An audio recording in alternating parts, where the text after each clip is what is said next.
네, 안녕하세요. 저는 소화기내과에 근무하는 김대범이라고 합니다.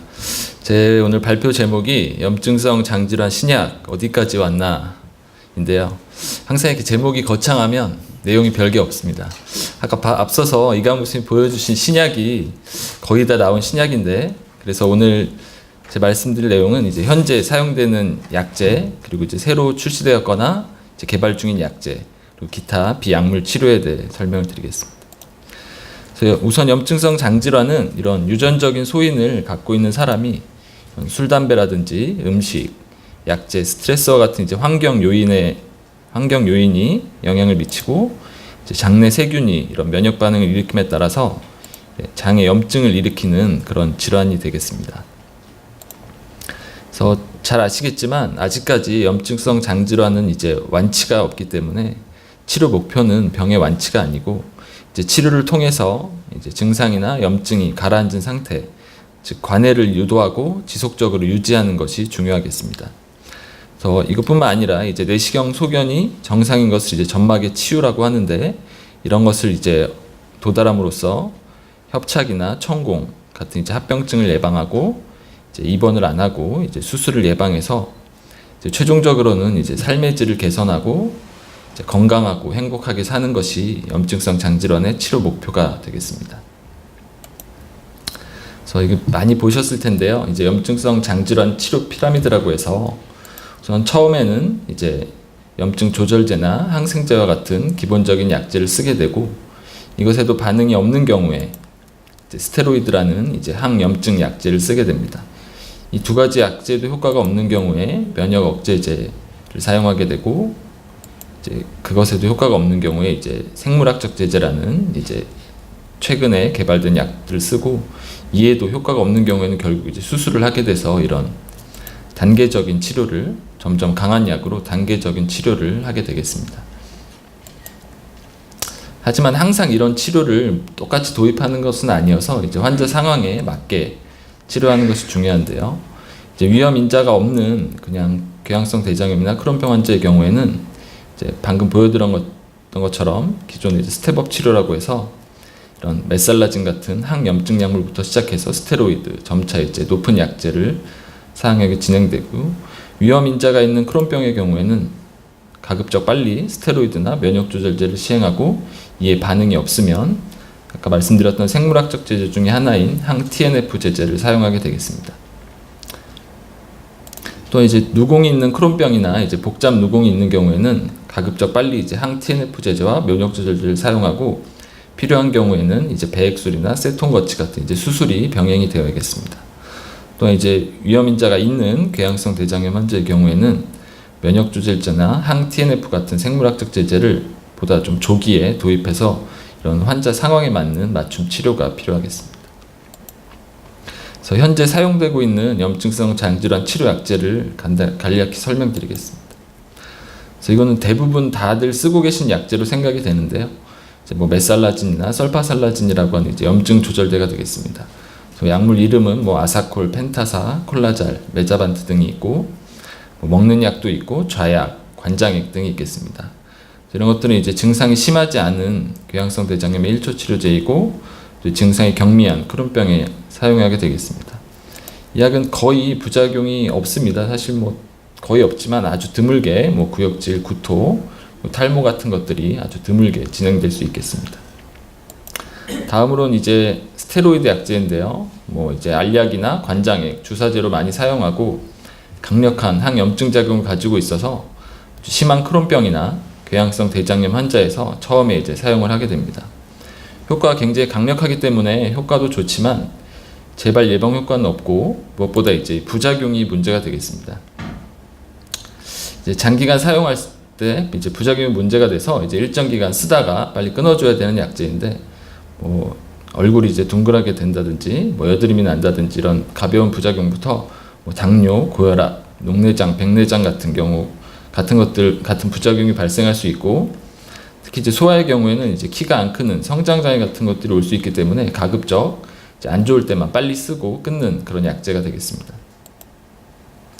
다음으로 이제 뭐 아자시오프린이라고 하는 이제 면역 억제제가 있는데요.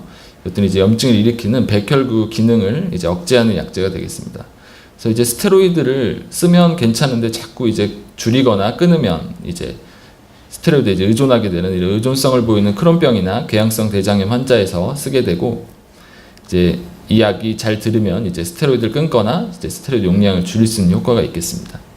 약효가 나타날 때까지는 좀 시간이 걸려서 이제 오래 기간 써야 이제 효과를 볼 수 있고, 제일 문제가 이제 아까 말씀드린 것처럼 이제 백혈구 기능을 억제하기 때문에 이제 백혈구 숫자가 감소한다든지 골수 억제 효과가 있어서 결국 이제 면역력이 떨어지고 2차 감염 같은 이제 합병증이 발생할 수가 있어서, 이런 것들을 감시하기 위해서 주기적으로 이제 이 약을 쓰시는 분들은 피 검사를 하면서 약을 투여하겠습니다. 다음 이제 생물학적 제제인데요. 이제 항 TNF 제제라고 하는 생물학적 제제인데, 이제 염증성 장질환 발생에 관여하는 이제 TNF 알파라는 그런 물질이 있습니다. 이 물질을 억제해서 이 강력한 항염증 작용을 나타내는 제제로서 이제 뭐 많이 들어보셨을 텐데, 뭐 레미케이드나 렘시마, 휴미라, 심포니 같은 이런 약제들을 이제 항 TNF 제제라고 하겠습니다. 하지만 이것도 마찬가지로 이 면역을 억제하는 약제이기 때문에 결핵 같은 감염이 이제 기회 감염이 발생할 수 있기 때문에 이제 사용 전에 반드시 이제 결핵 여부를 확인하고 투여하겠습니다.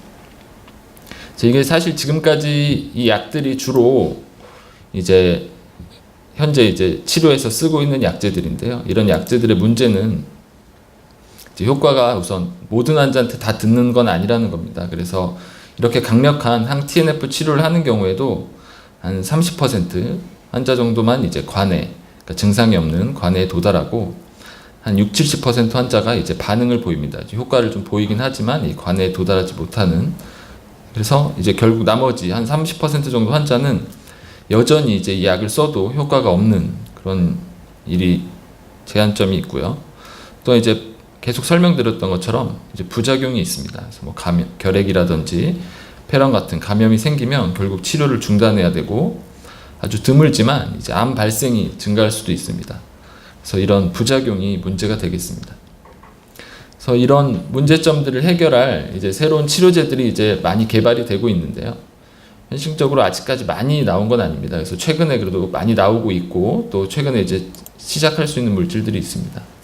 그래서 그럼 이제 어떤 치료제가 필요하냐? 우선은 이래 앞에서 말씀드렸던 가장 강력한 항 TNF 제제에 이제 반응이 없는 환자에서도 효과가 있는 약제가 필요하겠습니다. 그래서 TNF 알파 외에도 이제 다른 원인 물질을 차단할 수 있는 그런 약제가 필요하겠고, 말씀드린 것처럼 부작용이 없어야겠습니다. 이런 감염이나 암 발생의 위험이 없는 그런 약제가 필요하겠죠. 그래서 이제 전신에 작용하는 것이 아니라 장에만 작용할 수 있고, 몸의 다른 부분의 면역은 억제하지 않는 이런 안전한 약제가 필요하겠습니다. 또 사용이 간편한 약제가 좋은데요. 아까 말씀드렸던 항 TNF 제제는 다 주사제입니다. 그래서 병원에 와서 몇 시간 동안 이제 주사를 맞거나 아니면 본인이 스스로 이제 배에 주사를 주기적으로 놔야 되는 그런 불편함이 있기 때문에, 이런 알약 형태로 이런 먹는 약이 나온다면 이제 환자분들이 편하게 드실 수 있는 그런 약제가 있을 것 같습니다. 그래서 현재 이제 새로 출시되었거나 개발 중인 신약들이 있는데, 우선 이런 장의 염증 세포가 장으로 이동하는 것을 차단하는 이제 뭐 킨텔레스, 뭐 베둘리주맙이라고 하는 약제가 작년부터 사용이 가능하게 됐고, 이제 염증을 일으키는 물질을 억제하는 이제 스텔라라 우스테키누맙이란 약제가 이제 사용이 허가가 돼서 이제 사용할 수 있게 됐습니다. 그 외에도 이제 임파구, 백혈구의 일종인 임파구를 억제하는 이제 오자니모드, 염증 신호 자체를 차단하는 뭐 젤잔스나 필고티닙이란 이런 약제들이 이제 곧 출시가 될 것으로 예상이 되고, 이 두 가지 약제는 알약입니다. 먹는 알약이어서 좀 더 편하게 드실 수 있을 것으로 생각이 됩니다. 하나씩 간단히 보시면, 이 킨텔레스 베둘리주맙이라고 하는 물질, 그 약물은 작년 8월부터 이제 보험 급여가 적용이 돼서 이제 작년 말, 올해 초부터 이제 우리 병원에서도 쓰고 있습니다. 그래서 이제 항 TNF 치료, 아까 말씀드렸던 이 항 TNF 치료에 반응이 없는 환자에서 이제 2차 치료제로 인정이 되었고, 한 3번 정도 투여해서 반응이 있으면 이제 계속 유지 치료를 할 수 있겠습니다. 그래서 이 킨텔레스의 기전은 간단히 보시면 이 혈관에 떠다니는 이런 림프구, 백혈구 인조 림프구들이 혈관벽에 붙어서 이제 장벽으로 이동을 해서 이제 장의 염증을 일으키게 되는데, 이 그 베돌리주맙, 킨텔레스라는 약제가 이렇게 이런 림프구가 장벽에 붙는다든지 장으로 이동하는 것을 억제해서 염증을 억제하는 그런 약제가 되겠습니다. 그래서 이 베돌리주맙, 이 킨텔레스는 기존의 항-TNF 제제와 거의 치료 효과가 동등하거나 더 우수한 것으로 나타나 있고, 따라서 이전에 항-TNF 제제에 실패한 환자에서 2차 치료로 매우 유용한 것으로 이미 보고가 되고 있습니다. 또한 그 장애만, 아까 말씀드린 것처럼 장애 염증만을 차단하기 때문에 매우 안전한 것으로 돼 있어서 다른 위약군, 이제 약을 쓰지 않는 환자와 비교해도 감염 등 부작용에서 거의 차이가 없는 것으로 알려져 있습니다. 다음으로 이제 스텔라라, 이제 우스테키누맙이라는 약인데요. 원래 이제 피부병인 건선 치료제로 계속 쓰이던 약입니다. 근데 이것을 이제 염증성 장질환에도 이용해 보았더니 효과적임이 입증이 돼서 이것도 최근에 크론병에서만 우선 허가가 돼서 크론병 환자에서 사용할 수 있을 것으로, 이제 조만간 사용할 수 있을 것으로 기대가 되고요.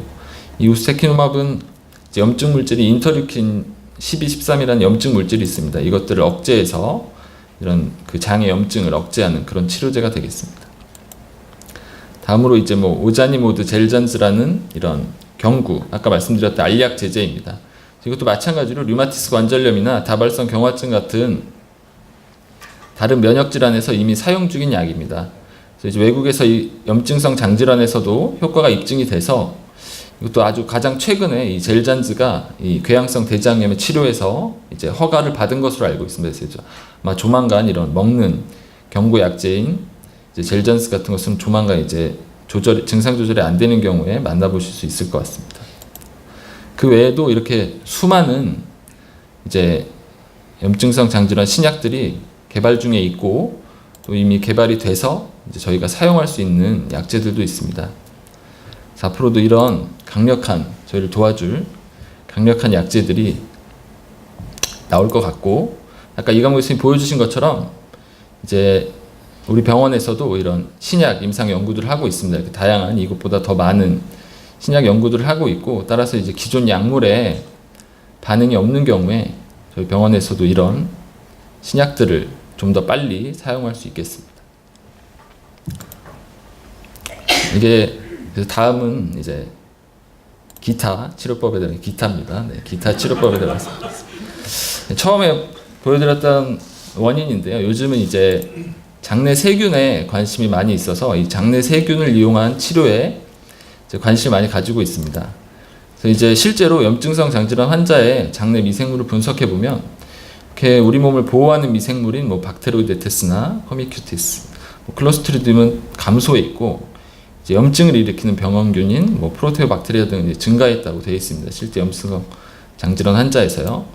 그래서 이런 미생물을 어떻게 조절하면 좀 병이 좋아지지 않을까 해서 이제 많이들 아마 사드시기도 하고 얘기 들어보셨을 텐데 프로바이오틱스, 활성균 제제, 유산균 제제라고 하는데 이런 거에 관심이 많으신데요. 이것은 이제 장내 세균의 균형을 개선해서 이제 우리 몸에는 이제 이득을 주지만 병원성이 거의 없는 그런 유익한 세균을 이제 활성균 제제라고 하고, 이런 것들이 이제 세균의 부착이나 전이를 방지하고 병원균을 억제해서 이런 항균 물질을 생산하고 장내 점막, 장벽의 기능을 개선해서 결국 효과를 볼 것이다, 이렇게 예상하고 있는데요. 실제로 이런 것들이 이런 궤양성 대장염이나 크론병에서 이제 어떻게 작용할지 연구를 좀 해보면, 이제 궤양성 대장염 환자에서 이제 관해 이제 증상을 없애는 것을 유도하기 위해서 이제 기존 치료에 추가적으로 이런 활성균 제제를 같이 줘봤지만 실제 아직까지 연구에서는 큰 이득이 없었습니다. 기존 연구와 비교해서 큰 이득은 없었고, 또 이제 관해가 된 환자에서 이걸 과연 먹으면 좀 더 관해를 오래 유지할 수 있을까에 대한 연구에서는 이제 일부 균에서는 이제 효과가 있는 것처럼 보였지만 그 외 다른 균종에서는 아직까지 효과가 크게 입증된 게 없어서 아직까지 이제 근거가 좀 부족하겠습니다. 아쉽게도 마찬가지로 크론병에서도 어떤 이제 관해 유도나 유지 모두에 있어서 아직까지 이런 활성균 제제의 유익한 효과에 대해서는 충분한 근거가 없는 상태입니다. 다음으로 이제 분변 미생물 이식, 대변 이식 들어보셨나요? 요즘 뭐 이제 대변을 이식한다고 해서 이 분변 미생물 이식은 이제 건강한 사람의 대변을 이제 환자에게 주입하는 이제 시술 방법이 되겠습니다. 그래서 이제 건강한 사람의 좋은 미생물을 넣어줌으로써 이런 장내 미생물의 불균형을 회복해서 이제 치료를 할 수 있지 않을까 하는 생각에서 시작됐고, 최근에 이제 염증성 장질환에서 이런 분변 미생물 이식에 대한 연구가 굉장히 많이 진행이 됐습니다. 그래서 실제로 궤양성 대장염하고 크론병에서도 이제 분변 미생물 이식과 관련된 연구가 굉장히 많이 있는데요. 궤양성 대장염 보시면 4개의 큰 연구가 있었습니다.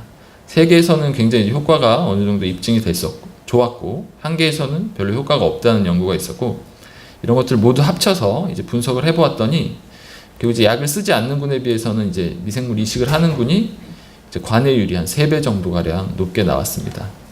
또한 이제 한 번이 아니고 이제 여러 번 시행하는 경우에 더욱 효과적이었고, 하지만 이런 연구들이 다 이제 그냥 그 병원마다 다 다르게 정해진 프로토콜이 없기 때문에 이제 앞으로도 좀 더 이런 궤양성 대장염 환자들한테 좋은 분변 미생물 이식에 대한 그런 연구가 더 필요하겠습니다. 크론병에서는 이제 궤양성 대장염보다 아직까지 연구가 많지 않은데요. 효과가 있다는 연구도 있고 없다는 연구도 있고 이렇게 다양한 결과를 보이고 있고, 말씀드린 것처럼 아직 좀 좋다는 연구 결과도 있지만 크론병에서는 좀 더 많은 연구가 필요할 것 같습니다. 이 분변 미생물 이식이 다 좋은 건 아니어서 이제 실제 뭐 하다 보면 뭐 구역질 구토라든지 복통, 복부 팽만감도 생길 수 있고, 이제 대변을 이식하는 거기 때문에 이제 감염이나 흡인성 폐렴 같은 감염 합병증도 드물지만 생길 수 있고, 드물게는 이제 반대로 염증성 장질환이 악화되는 것도 있기 때문에 무조건 좋은 시술만은 아니겠습니다. 네. 마지막으로 이제 염증성 장질환이 잘 안 낫는 병이다 보니까 이제 대체요법을 생각하시는 분들이 많은데요. 그래서 이 대체요법이라고 하는 것은 이제 실제 의료 현장에서 시행되는 이제 기존의 치료법 외에 이제 뭐 전통의학이나 보완요법, 통합의학 등을 통해서 이제 증상을 좀 완화하고 치료할 수 있지 않을까 해서 생각되는 방법이고, 이제 이런 대체요법은 잘 아시는 것처럼 이제 암 환자 같이 잘 안 낫거나 염증성 장질환 같은 이제 만성 환자에서 관심이 많이 있습니다. 그래서 이제 염증성 장질환 환자에서도 이런 대체요법들이 알려진 게 뭐 약초와 같은 이제 천연물이라든지 뭐 명상, 요가와 같은 이제 심리적인 안정을 통해서 이제 치료 효과를 보는 비약물적 치료. 그리고 실제 유럽에서는 이런 기생충 R을 복용하는데, 이것은 이제 사회가 이제 점점 깨끗해지면서 사회는 깨끗해지고 있는데 염증성 장질환은 점점 늘어나고 있고, 실제로 기생충 감염은 거의 이제 없어졌는데 반대로 이제 염증성 장질환이 늘어나다 보니까 이제 너무 깨끗하니까 이런 병이 생기는 것 같다. 그래서 이제 기생충 R을 복용했더니 실제 유럽에서는 뭐 궤양성 대장염이 좀 좋아지더라, 이런 연구들도 있어서 이런 연구들도 좀 있었습니다. 하지만 이런 약초 같은 천연물은 결국 이제 독성 물질 같은 게 있기 때문에 이게 오히려 위험할 수도 있고, 요가 같은 비약물적 치료는 이렇게 무리하게 하면 오히려 부작용이 발생할 수도 있겠습니다. 또한 기생충 R 복용은 아직까지는 이제 근거나 이제 부작용 같은 게 다 밝혀지지 않았기 때문에 좀 주의해서 사용해야겠습니다.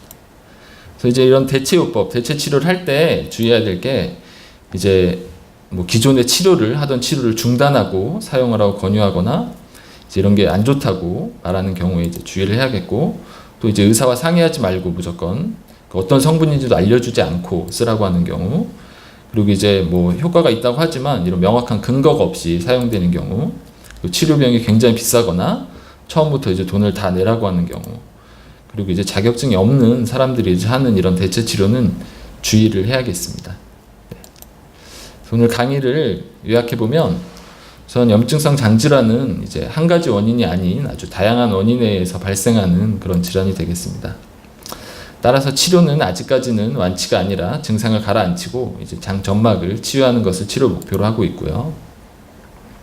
메살라진이나 뭐 스테로이드, 면역 억제 등 같은 이제 기본적인 치료가 사용이 되지만 반응이 없는 경우에 이제 항 TNF 제제 같은 강력한 생물학적 제제를 사용하게 되고, 이제 이것 외에도 이제 새로운 메커니즘을 가지고 안전하고 또 이제 복용이 편한 약들이 앞으로 계속 개발되고 있으니까 이제 기대해 주시면 될 것 같고, 말씀드린 것처럼 이런 유산균 제제 같은 프로바이오틱스나 분변 미생물 이식은 치료에 도움이 될 건 같지만 아직까지는 좀 더 많은 연구가 필요할 것 같습니다.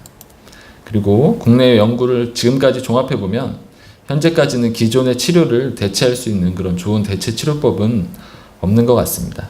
네, 제가 오늘 발표할 내용은 여기까지고요. 이렇게 치료가 쉽지 않은 염증성 장질환이지만 저희 성민센터병원 염증성 장질환 클리닉이 여러분과 함께 하겠습니다. 네, 경청해 주셔서 감사합니다.